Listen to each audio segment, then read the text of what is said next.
అందరికీ నమస్కారం. నేను మీ కోటేశ్వరరావు. రాష్ట్రంలో ఈ నెల 4వ తారీఖు తర్వాత జరుగుతున్న వివిధ పరిణామాలు భయాందోళనకు గురి చేస్తున్నాయి. సామాన్య మానవుడు సైతం భయపడే పరిస్థితులు రాష్ట్రంలో ఉన్నాయంటే అవుననే అంటున్నాయి. ఎందుకంటే కూటమి ఘన విజయం సాధించడంతో వైఎస్ఆర్సీపీ శ్రేణుల మీద కానీ, కార్యకర్తల మీద కానీ పెద్ద ఎత్తున దాడులు చేస్తున్నారు. హింసాత్మక ఘటనలకు పాల్పడుతున్నారు. ఎక్కడ చూసినా మరి ఇటువంటి పరిణామాలు జరుగుతున్నాయి. ఇది గతానికి భిన్నంగా ప్రస్తుతం జరుగుతున్నటువంటి రాష్ట్రంలో జరుగుతున్నటువంటి రాజకీయాలను కూడా చెప్పుకోవచ్చు. హత్య రాజకీయాలు, దాడులు, విధ్వంసాలు పెద్ద ఎత్తున జరుగుతున్నాయి.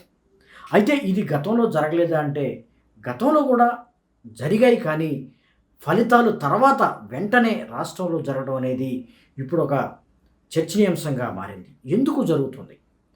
వైఎస్ఆర్సీపీ ప్రభుత్వం పడిపోవడం, కూటమి అధికారంలో రావడం ఇది సహజమైన అంశం. ఎందుకంటే ఏ పార్టీ అయినా ప్రజల అభిమానం కానీ, ప్రజల మద్దతు ఉన్నప్పుడే ఏదైనా పార్టీ అధికారం సాధిస్తుంది. లేని పార్టీ మరి ఓడిపోతుంది అనేది కూడా మనందరికీ తెలిసిన అంశమే. ప్రజలు మరి కూటమికి మద్దతు ఇచ్చారు, వైఎస్ఆర్సీపీని ఘోరంగా పరాజయం చేశారు. అది మామూలు విషయం.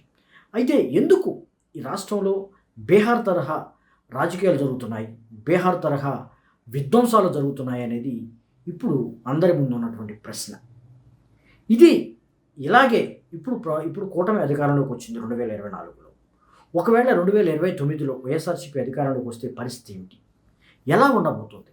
అంటే అప్పుడు కూడా ఇక మళ్ళీ టీడీపీ కార్యకర్తల మీద కానీ, టీడీపీ ఆస్తుల మీద కానీ, టీడీపీ నేతల మీద కానీ మళ్ళీ దాడులు చేయాలా? ఈ సంస్కృతి ఇలానే కొనసాగాల? ఏం చేస్తున్నాం ప్రస్తుతం పరిస్థితుల్లో? రాష్ట్రంలో ఉన్నటువంటి ప్రతి పార్టీకి, ప్రతి రాజకీయ పార్టీకి కూడా ఖచ్చితంగా మరి ఆ పార్టీ ఆఫీసులు, భవన నిర్మాణాలు చేసింది ఖచ్చితంగా ప్రభుత్వానికి సంబంధించినటువంటి భూముల్లో అని అందరికీ తెలిసిన విషయమే. ఇది వైఎస్ఆర్సీపీ వచ్చిన తర్వాత, లేకపోతే టీడీపీ వచ్చిన తర్వాత, లేకపోతే కమ్యూనిస్ట్ వచ్చిన తర్వాత చేసింది కాదు. ఇది పూర్వం నుంచి ఒక సాంప్రదాయబద్ధంగా తీసుకొస్తున్నారు. ఏదైనా ఒక పేదవాడికి ఒక ఇల్లు ఇవ్వమంటే ప్రభుత్వాలు ఇవ్వలేని పరిస్థితుల్లో, కానీ పార్టీలకు మాత్రం, లేకపోతే రాజకీయ పార్టీలకి ఆఫీసులకు మాత్రం ఎకరాలు రాస్తున్న పరిస్థితి. ఎక్కడా కూడా ఎక్కడైనా పేదవాడు ఒక చోట ఆక్రమించుకోవడమో, లేకపోతే ఇంకొక చోట ఎక్కడో గుడిసెలు వేసుకుంటే వెంటనే ప్రభుత్వానికి సంబంధించినటువంటి బుల్డోజర్లు వెళ్ళి అక్కడ కూల్చడం, వారిని అంతా అక్కడ ఖాళీ చేయించడం జరుగుతూ ఉంటుంది. ఇది మామూలు విషయం. అయితే రాజకీయ పార్టీలు మాత్రం ఇవేవి పట్టించుకోకుండా తాము అధికారంలోకి వస్తే, ఏ పార్టీ అధికారంలోకి వస్తే ఆ పార్టీ కొన్ని ఎకరాలు భూములను తమ పార్టీల కోసం మరి నిర్మించుకోవడానికి లీజుకి ఇవ్వడమో, లేకపోతే ప్రభుత్వం భూముల్ని తీసుకోవడం జరుగుతుంది. ఇది ఎప్పటి నుంచో కొనసాగుతుంది. ఇది ఒక జగన్మోహన్ రెడ్డి వచ్చిన తర్వాతే ప్రారంభం కాలేదు రాష్ట్రంలో. ప్రస్తుతం చూసుకుంటే కూటమి అధికారంలోకి వచ్చిన తర్వాత రాష్ట్రంలో వివిధ జిల్లాల్లో వైఎస్ఆర్సీపీ నిర్మిస్తున్నటువంటి కార్యాలయాల చిట్టానైతే ప్రస్తుతం బయటపెట్టుతుంది కూటమి ప్రభుత్వం. అయితే ఇదే సమయంలో గతంలో టీడీపీ నిర్మించినటువంటి తెలుగుదేశం పార్టీ కార్యాలయాలు ఇప్పుడు ఎక్కడున్నాయి, ఇప్పుడు అవి ఎక్కడ పనిచేస్తున్నాయి, ఏ భూముల్లో ఉన్నాయి అనేది కూడా లెక్కలు తీస్తున్న పరిస్థితి. అలా అనుకుంటే కమ్యూనిస్టు పార్టీలకు సంబంధించినటువంటి బిల్డింగులు కూడా, లేకపోతే పార్టీ కార్యాలయాలు కూడా ప్రభుత్వ భూములను లీజుకు తీసుకుని నిర్మించుకున్నవే అని కూడా అందరూ తెలుసుకోవాలి. ప్రస్తుతం తాడేపల్లిలో నిర్మాణంలో ఉన్నటువంటి వైఎస్ఆర్సీపీ సెంట్రల్ కార్యాలయాన్ని సమూలంగా నేలమట్టం చేసిన కూటమి ప్రభుత్వం మరి ఏ విధంగా ఇటువంటి దాడులకు కానీ, ఇటువంటి విధ్వంసాలకు కానీ పాల్పడుతుందనేది ప్రజలంతా తెలుసుకుంటున్నారు. ఇది ఇదేదో ఈ రోజుతో పోయేది కాదు. ఇది కక్ష రాజకీయాలకు తెర తీసినట్టుగా కనిపిస్తోంది. ఏ పార్టీ వస్తే ఆ పార్టీ ఇతర పార్టీలకు సంబంధించినటువంటి మరి కార్యాలయాలని విధ్వంసం చేసుకోవాలా? ఏ పార్టీ అధికారంలోకి వస్తే ప్రత్యర్థుల పార్టీకి సంబంధించినటువంటి నేతల విగ్రహాలను, వారి పేరు మీద ఉన్నటువంటి నేమ్ ప్లేట్లను పగలగొట్టుకోవాలా? ఇది ఇక కంటిన్యూ అవుతుందా? ఇక ప్రజల పరిస్థితి, ప్రజల అభివృద్ధి, రాష్ట్ర అభివృద్ధి పట్టదా ప్రజలకి? ప్రజలు ఏం గమనిస్తున్నారు? ప్రజలు ఏం కోరుకుంటున్నారు? ఏ విధంగా మనకు ఓటు వేశారు? ఏం చెబితే మనకు ఓటు వేశారనేది ప్రభుత్వ పాలకులు గమనించుకోవాలి. ముఖ్యంగా చూసుకుంటే వైఎస్ఆర్సీపీ ప్రభుత్వం అధికారంలోకి వచ్చిన తర్వాత దాదాపు మేనిఫెస్టోలో ఉన్నటువంటి 99% మేము అమలు చేశాము, మళ్ళీ మాకు తమకు ఓటేస్తారని వైఎస్ఆర్సీపీ భావిస్తే, జగన్ భావిస్తే ఎక్కడా కూడా అనూహ్య పరిణామాల మధ్య ఘోరాతి ఘోరంగా ఓడిపోయింది. ఏది 99% మేనిఫెస్టో అమలు చేస్తేనే. ప్రస్తుతం కూటమి చాలా పెద్ద ఎత్తున హామీలు ఇచ్చింది. పెద్ద ఎత్తున మరి ప్రజలకు 6 గ్యారంటీస్తో పాటు 25, ముఖ్యంగా ప్రధానంగా 25 హామీలను నెరవేర్చవలసి ఉంది. అయితే టైం ఉంది, చాలా టైం ఉంది. ఒకటొకటి 1 by 1గా చేసుకోవచ్చు, అది మామూలు విషయం. అయితే ప్రజలు గమనిస్తున్నారు, మా రాజకీయ పార్టీలు ఇచ్చినటువంటి మేనిఫెస్టోని ప్రజలకు ఎంతవరకు నెరవేరుస్తారు, ఎంతవరకు మనకు లబ్ధి చేకూరుతుందని ప్రతి ఒక్కటే ప్రజలు గమనిస్తూ ఉంటారు.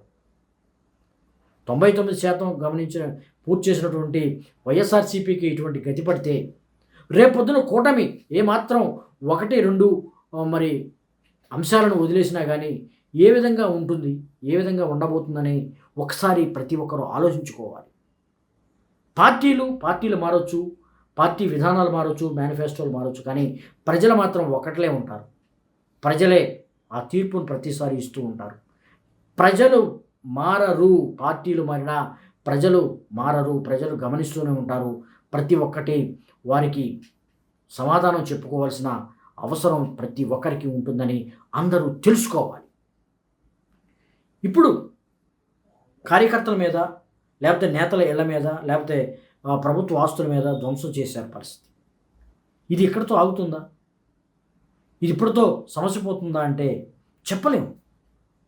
ప్రత్యక్ష పార్టీలు, ప్రత్యక్ష నేతలు ప్రతి ఒక్కరూ తమకు సమయం వస్తుంది, తాము కూడా సమయం కోసం వేచి చూసి మరి ప్రత్యర్థుల మీద దాడి చేయాలని భావిస్తే ఈ సంస్కృతి ఆంధ్రప్రదేశ్లో ఇక మొదలైందా అంటే అవునని వినిపిస్తున్నాయి.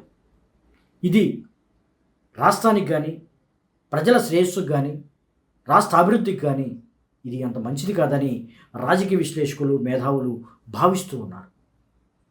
దీన్ని ఇక్కడితో ఆపాలి. ఈ విధ్వంసాన్ని, ఈ విద్వేషపు సంఘటనల్ని ప్రతి ఒక్కరూ ఆలోచించాలి. ఇటువంటి రాష్ట్ర అభివృద్ధికి కానీ, రాష్ట్రానికి కానీ, రాష్ట్ర ఇమేజ్ని దెబ్బతీసే విధంగా ఉంటాయి. కాబట్టి ఇటువంటి చర్యలకు పాల్పడకుండా ఇక నుంచైనా సరే రాష్ట్ర అభివృద్ధికి కానీ, ఇచ్చిన హామీల మీద కూటమి ప్రభుత్వం దృష్టి పెట్టి ప్రజా అభివృద్ధికి, ప్రజా శ్రేయస్సుకి పాటుపడాలి. అంతేకాకుండా రాష్ట్రం నుంచి అనేకమైనటువంటి కేంద్రం నుంచి రావాల్సిన ఎన్నో ఉన్నాయి. ప్రత్యేక హోదా, పోలవరం పూర్తి, అమరావతి నిర్మాణం, ఇలా చెప్పుకుంటూ పోతే పోర్టుల నిర్మాణం మధ్యలో ఉన్నాయి. పోర్ట్లు హార్బర్లు కూడా మరి ఆ నిర్మాణాలను పూర్తి చేసుకోవాలి.